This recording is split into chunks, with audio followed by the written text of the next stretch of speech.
በሉቃስ ወንጌል ምዕራፍ 2 ቁጥር 49 ላይ እመቤታችን ቅድስት ድንግል ማርያም ሌላ በ12 ዓመቱ የቤተ መቅደሱን በዓል ምንድነው የአይሁድን በዓል ፋሲካን አክብራ ስትመለስ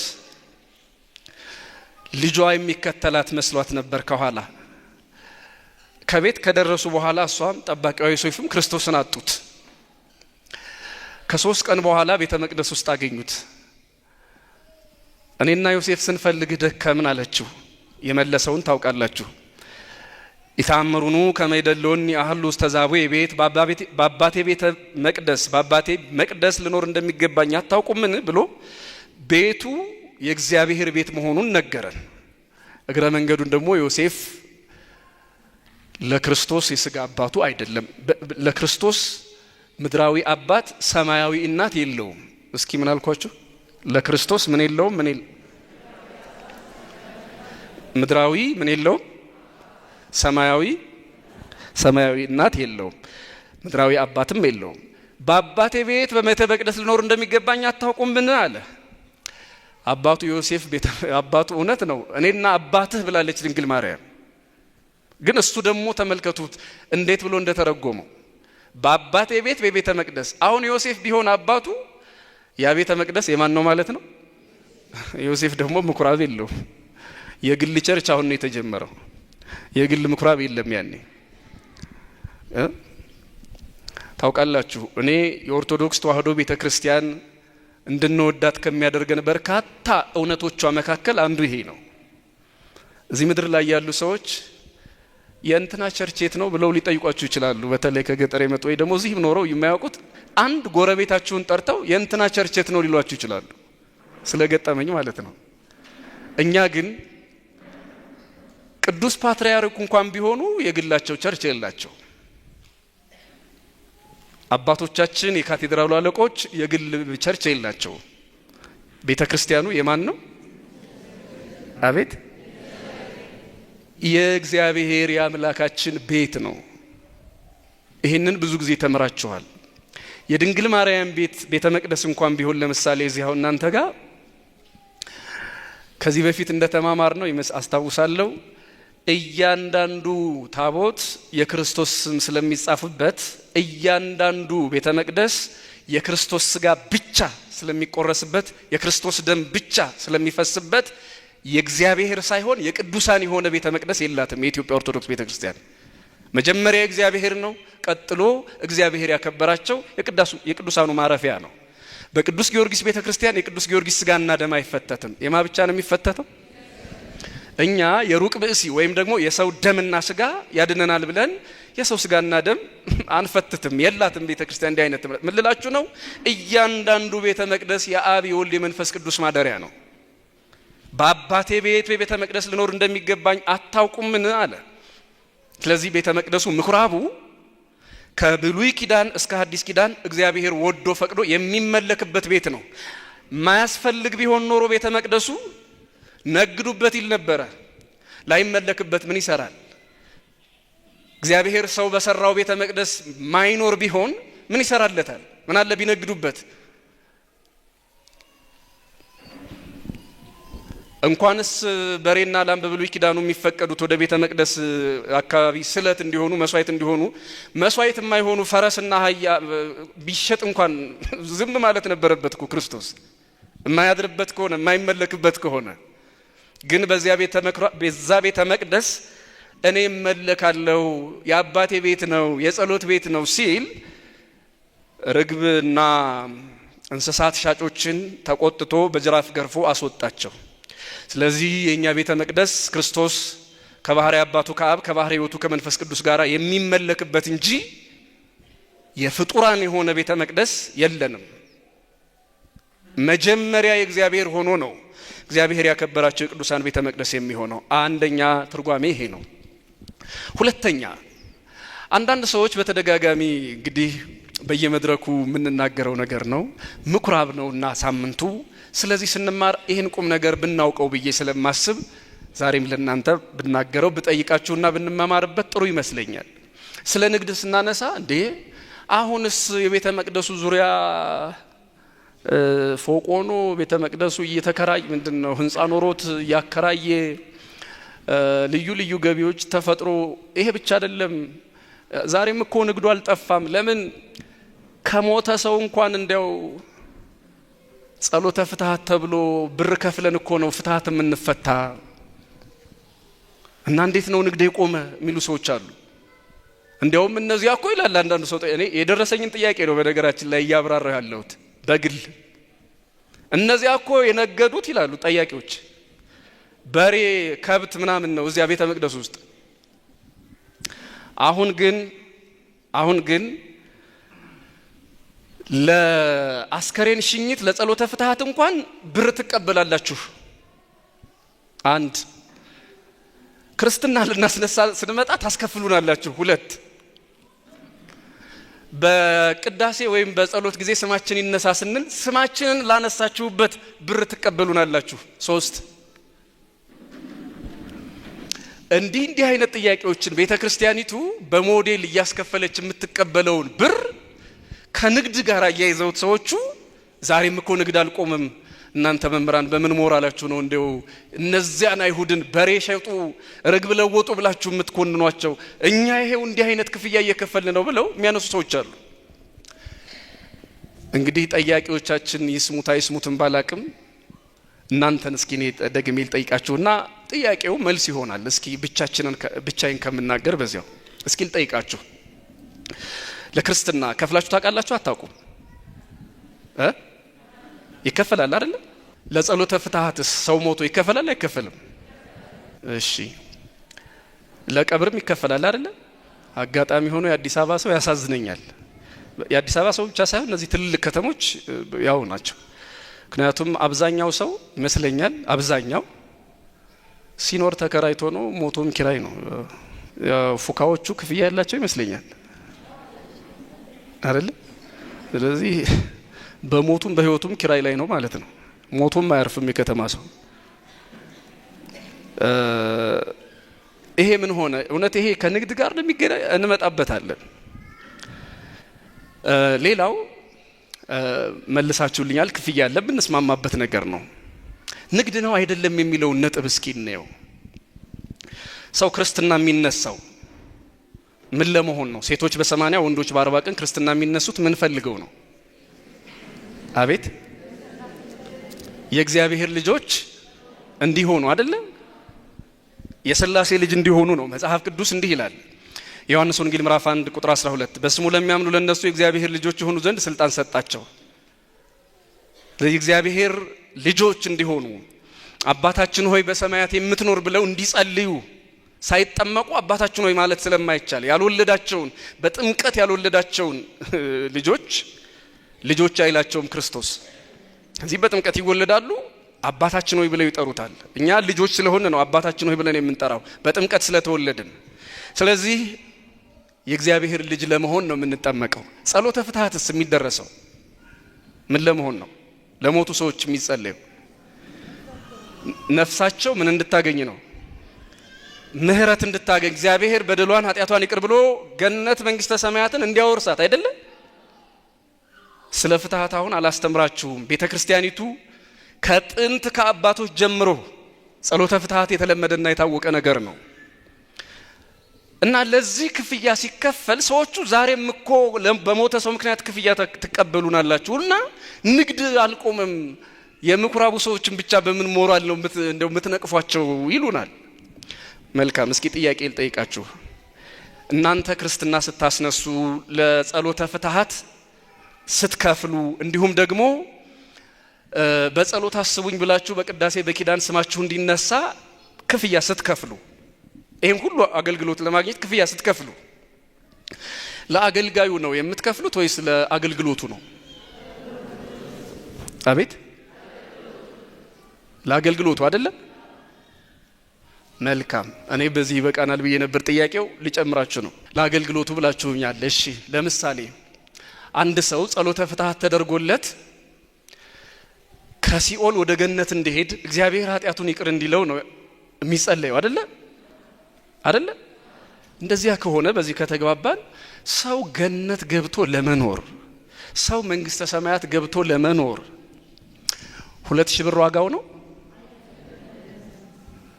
ስቱዲዮ ከፍ ሲል ለባለ ትዳሮች አንድ መኝታ ሁለት መኝታ ቢባል የሚከፈለው ያውም በየወሩ አስቡት የሚከፈለው ሰው ከገቡ መውጣት ካገኙ ማጣት በሌለበት በእግዚአብሔር መንግስት ውስጥ ለመኖር የናንተ 4000 ብር ለመንግስተ ሰማያት እውነት ዋጋ ነው።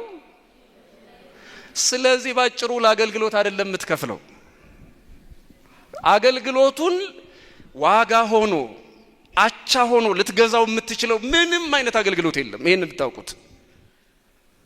ለአገልግሎቱ የሚመጥን ክፍያ ያለን የምትሉት 4000 ብር ለአንድ ፍታት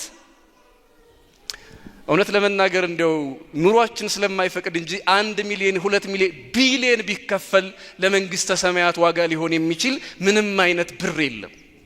ገነት ገብቶ ለመኖር ዋጋ የሚሆን ምንም አይነት ስጦታ የለንም፣ ሊኖረን አይችልም።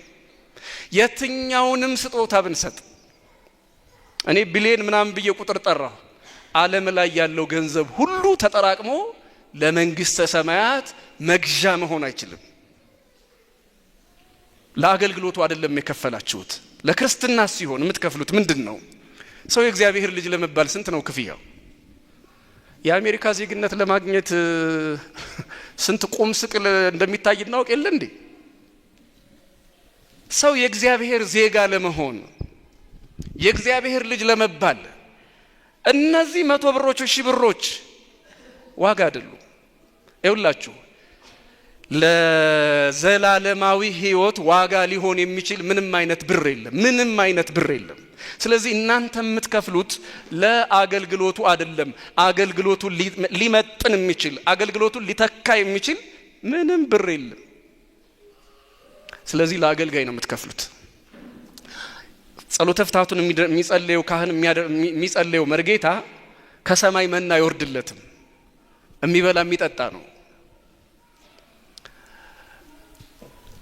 ቤተሰብ የሚመራ ነው። ስለዚህ እናንተን ለማገልገል ብሎ ሲያገለግል አባቶች ካህናት ሲያገለግሉ ከአገልግሎት በኋላ ኑሮ ስላላቸው ለኑሯቸው ብቻ ለአገልጋይ እንጂ አገልግሎቱን የሚመጥን ምንም አይነት ክፍያ የለም። ስለዚህ ንግድ አይደለም። ያኛው ተመልከቱ በጣም የተለያየ ነው። በሬ ይሰጣሉ፣ በሬውን የሚመጥን ወርቅ ያመጣሉ፣ ወርቁን የሚመጥን ስጦታ ነው። አቻ የሆነ ንግድ ነበር። ንግድ አቻ ነው አይደል እንዴ? አንዳንድ ጊዜ የተስማማንበት አቻ ነው ልውውጡ። የተስማማንበት ተወደደ አልተወደደ እሱ ሌላ ጣጣ ነው። ተስማምተን የምንገበያየው ግብይት ነው። ይሄኛውን እኔ ይሄን ስቀበል ምሰጠው ደግሞ ተመጣጣኝ ይሆናል ብለን አምነንበት ነው። ተመጣጣኝ ነው ብለን። ለመንግስተ ሰማያት ግን ምን አይነት ተመጣጣኝ ዋጋ አለ? የእግዚአብሔር ልጅ ለመሆን ምን ተመጣጣኝ ዋጋ አለ? ስለዚህ በደንብ ይግባችሁ። አሁን መልሼ ልጠይቃችሁ። ለጸሎተ ፍትሐት እንዲሁም በሕያዋን ለሙታን የሚጸለየው ጸሎት ለክርስትና የሚከፈለው ክፍያ ለአገልግሎት ወይስ ለአገልጋይ? አቤት ገብቷችኋል አይደለ?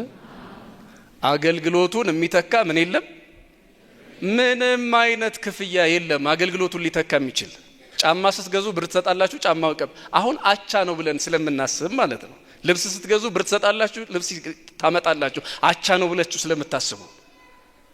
ግን ጫማው ኤክስፓየርድ ያደርጋል አያደርግም? ስልኩስ ያደርጋል አያደርግም? እንዴ እንዲያደርግ ሆነ ተብሎ ኤክስፓየርድ እንዲያደርግ ተብሎ ነው የሚሰሩት ሲጀመር። ስልኩን ልብሱም እንደዛው ጫማውም እንደዛው። ካንተ ጋራማ ዘላለም ከኖረ ይከስራል ነጋዴ። አምላካችን እግዚአብሔር ነጋዴ አይደለም። ይኸውልህ የዘላለም ልጅነትን በሚያልቅና ምናልባትም የአንድ ወር ደሞዝ ሊሆን በማይችል ዋጋ ነው ለካህኑ የሚሰጣችሁ። የዘላለም ገብቶ መውጣት የለም፣ አግኝቶ ማጣት የለም። እንደ ዜግነት በየጊዜው የሚታደስ አይደለም። ሙታን ከሞቱ በኋላ በእግዚአብሔር መንግስት ከገቡ በኋላ አጠራጣሪ ነገር የለም። ከእግዚአብሔር መንግስት ከእግዚአብሔር መዳፍ ሊወጡ አይችሉም። ይሄንን ይቅርታና ምህረት ለማግኘት ምንድነው ክፍያው? ስለዚህ ለአገልግሎቱ ለመንፈሳዊው አገልግሎት የሚመጥን ምንም ክፍያ የለም። የምን ንግድ ነው ይሄ? ንግድ አይደለም። ምናልባት ስለ ፉካ ካነሳችሁ አይቀር እሱ ችግር ያመጣው ነው እንድታውቁት። ችግር ያመጣው ለምሳሌ እናንተ አሁን አስራት በኩራታችሁን ከ10 አንዳችሁንና 10 ብር ስታገኙ 1 ብር ለቤተ ክርስቲያን ባለመስጠት ምክንያት ችግር ያመጣው ነው እንጂ አሁን ለምሳሌ ይሄ ሙዳይ ምጽዋት የሚገርማችሁ በባህሪው በቤተ ክርስቲያን ስርዓት ሲሰራ ይሄ ሙዳይ ምጽዋት ማለት ምን ማለት ይመስላችኋል? አታውቁትም? ሙዳይ ምጽዋት ማለት ምን ማለት ነው? አታውቁትም እንዴ? እሺ የምጽዋት ሳጥን ማለት ነው። የምጽዋት ምን ማን ነው የሚወስደው ብሩን? አቤት ምን አፍራችሁ አባቶች ስላሉ መልአከ ብርሃንን ፈርታችሁ ነው እንዴ? የካህናት ደሞዝ ነው። ምንም እኮ አይደለም እንዴ? አቤት ይሄ ሙዳይ ምጽዋት ለአገልግሎት ነው ለአገልጋይ ልጠይቃችሁ? አቤት ያውን ዶላር ቢታጨቅበት ወይ ፓውንድ ምናምን የትኛው ወርቅ ብር አልማዝ ቢሞላ ለአገልጋይ ወይስ ለአገልግሎት? ግን የሚገርማችሁ እናንተ ከ10 አንዳችሁንና በኩራታችሁን ስለማትሰጡ ይሄ ሙዳይ ምጽዋት የምጽዋት ነው። አይኑ ለፈረጠ እጅ እግሩ ለተቆረጠ ጧሪ ለሌላቸው ሽማግሌዎች አሳዳጊ ለሌላቸው ህፃናት ተብሎ ነበር በመሰረተ ሐሳቡ ሙዳይ ምጽዋት በቤተ ክርስቲያን የተፈቀደው። ይሄ ገንዘብ ለነዳያን ነበረ።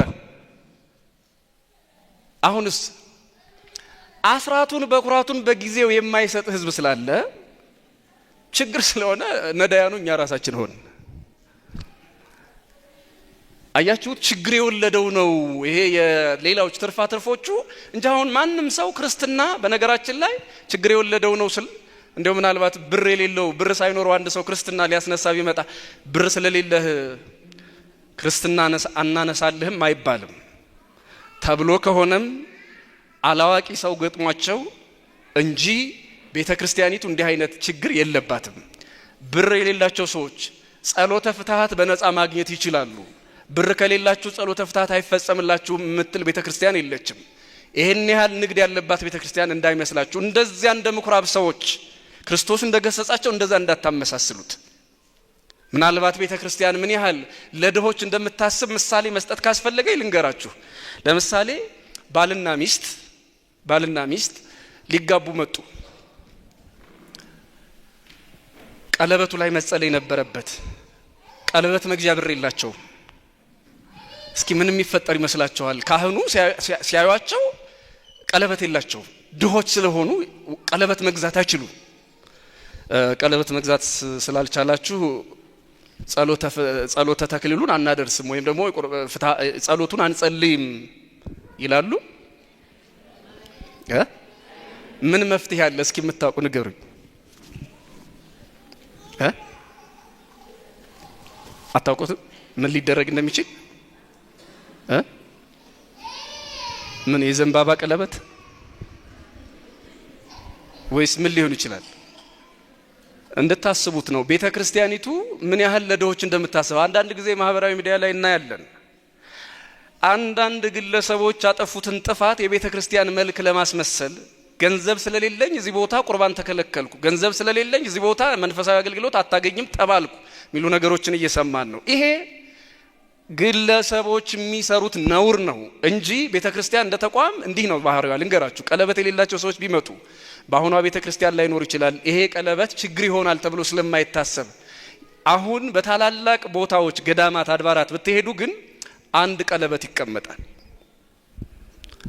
ሰፋ ያለ ቀለበት የሁለቱም ጣት በዚያ ሰፊ ቀለበት ላይ የባልየውም የሚስትየውም ጣት ይገባና የቀለበት ጣቶቻቸው እዛ ውስጥ ይሆኑና ስርዓተ ጸሎቱ ያልቃል።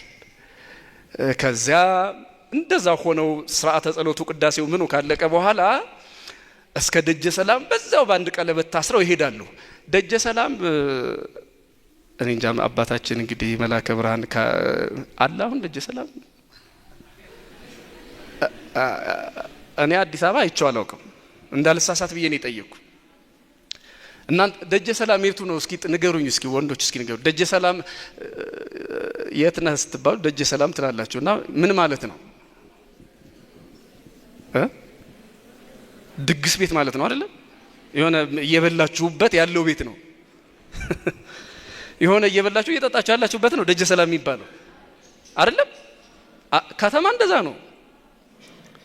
ደውላችሁ አረዛ ቤተ ክርስቲያን ደጀ ሰላም ውስጥ ነኝ ካለ አንድ ሰው በቃ ምን እያደረገ እንደሆነ ግልጽ ነው።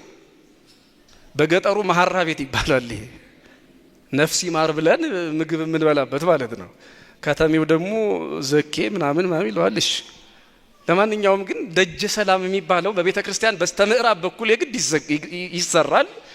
ቤተልሔም ቤት ነው የሚሰራው። አቤት በስተምስራቅ በመሃል ላይ ቤተ መቅደስ አለ እና ብዙ አገልግሎቶች ይሰሩበታል። ያ ደጀ ሰላሙ እዚያ ደጀ ሰላም ድረስ ቀለበቱን አድርገው ይሄዳሉ። ደጀ ሰላም ሲደርሱ ምስጢረ ጋብቻን ተምረው አንድ አካል እንደሆኑ አንድ ነፍስ እንደሆኑ ፍቅር እስከ መቃብር ሳይሆን ከመቃብር በኋላም ህይወታቸው ህይወት መልአካዊ ተሰጥቷቸው እንስሳዊ ጠባያቸው እዚህ መቃብር ላይ ቀርቶ አንድ አካል አንድ አምሳል ሆነው እንደሚነሱ ያስተምራቸዋል። ቀለበቱ ደግሞ ለሌላ ድሃ ስለሚያስፈልግ ይመለሳል ማለት ነው። ይዘውታ ሄዱ። እንዲህ የምታደርግ ቤተ ክርስቲያን ናት በስርዓት ደረጃ ያለችን። ዛሬ ላይ ቅድም እንዳልኩት አንዳንድ ነውረኞች ምናልባት እንዲሁ ባለማወቅም ይሁን በድፍረት አላቅም እንደዚህ አሉ ተብሎ ሲናፈስናይ የቤተ ክርስቲያኒቱን መልክ እጅግ በጣም የሚያጠፋ ነገር ነው። ማንኛውም ድሃ ያለ ብር አቅም የለኝም ካለ ልጁን ክርስትና ማስነሳት ይችላል። ለሞቱ ዘመዶች ጸሎተ ፍትሐት በነጻ ጸሎቱን ማስደረስ ይችላል። የትኛውንም መንፈሳዊ አገልግሎት በነጻ ማድረግ ይችላል። ቤተ ክርስቲያን የድሆችም የሀብታሞችም ናት እንጂ ገንዘብ ለሚከፍሉት ብቻ አይደለችም። ስለዚህ ደግ የሆነችዋን ቤተ ክርስቲያን ምናልባት እንደው ጥቂት ነውር በመንሰራ ሰዎች የሚያዩ ሰዎች የሰዎችን ሳይሆን የቤተ ክርስቲያኒቱን እውነተኛ መልክ ቢያዩት ለማለት ነው። ስለዚህ ቤተ ክርስቲያኒቱ ንግድ የሚባል ነገር እንደ ስርዓት አታቅም። የሐዲስ ኪዳኗ ቤተ ክርስቲያን በዙሪያው ያሉ ሱቆች ብያችኋለሁ። በኋላም አንዳንድ ማብራሪያዎች ይኖሩኛል መለሳለሁ መጨረሻ ላይ። በዙሪያው ያሉ ሱቆችም ቢሆኑ ግዴታ ያመጣቸው ናቸው። ቅንጦት አይደለም። ቅንጦት ያመጣቸው አይደሉም። ከናንተም ከቤተ ክርስቲያኒቱ ምናልባት ለናንተ በተደጋጋሚ እንግዲህ የማስተማር ጉድለት ይሁን አላቅም ብቻ ግን ቅድም ያልኳችሁ እያንዳንዱ ምእመን ከአስር አንዱን ቢሰጥ አስራት በኩራቱን ቢያወጣ ይሄ የምትሉት ነገር በሙሉ ላይ ያስፈልግ ይችላል። አሁን እኮ ቤተ ክርስቲያን በእናንተ አስራት በኩራት አይደለም ነው በእናንተ የስለት ገንዘብ ነው እና ዝም ብላችሁ ትንሽ ጸልያችሁ ከአስራታችሁ ላይ እንዲሁ ዝም ብሎ ደስ ያላችሁን ስለምታደርጉ ነው። በመደበኛ መንገድ ግን ከአስር አንዱን ቢሰጥ ሰው ይሄ ሁሉ ንትርክ አይኖርም ነበር ቤተ ክርስቲያናችን ውስጥ። ለማንኛውም አምላካችን መድኃኒታችን ኢየሱስ ክርስቶስ እየገሰጸ ከቤተ መቅደስ ያስወጣቸውን እነዚያን አቻላቻ የሆነ ንግድ ይሰሩ ለመንፈሳዊ አገልግሎት ያይደለ እንዲሁ ለራሳቸው ጥቅም ያደርጉ የነበሩ ሰዎችን ገስጾ ከቤተ መቅደስ አስወጣ እና የዛሬዋን ቤተ መቅደስና ያኛውን እንዳታነጻጽሩ ለማለት ይሄን መልእክት ለማስተላለፍ ነው።